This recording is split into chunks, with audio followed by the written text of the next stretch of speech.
నమస్తే అందరికీ welcome back to our YouTube channel. ఇంట్లో కూరగాయలు లేనప్పుడు ఒక్కసారి ఉల్లిపాయ పచ్చడి ట్రై చేయండి. టేస్ట్ అయితే చాలా బాగుంటుంది. వేడి వేడి అన్నంలో, దోశలో, ఏ టిఫిన్లోకైనా సరే చాలా బాగుంటుంది. రెసిపీ చూసేద్దామా?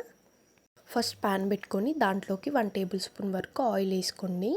ఆయిల్ హీట్ అయిన తర్వాత కట్ చేసి పెట్టుకున్న ఒక 2 ఆనియన్స్, అందులోకి 10 వరకు వెల్లుల్లి, టేస్ట్కి సరిపడ ఉప్పు కూడా వేసి మీడియం ఫ్లేమ్లో పెట్టి 2 నిమిషాల పాటు బాగా కలుపుతూ వేయించుకోవాలి.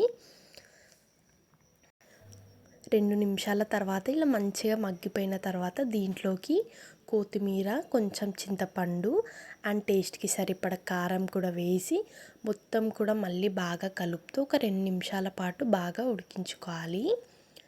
2 నిమిషాల తర్వాత కారం, కొత్తిమీర, ఉల్లిపాయలో బాగా కలిసిపోతుంది. ఇప్పుడు స్టవ్ ఆఫ్ చేసుకొని చల్లార్చుకోవాలి. ఇప్పుడు చల్లారిన తర్వాత ఆ మిశ్రమంని మొత్తం కూడా మిక్సీ జార్లోకి తీసుకోండి.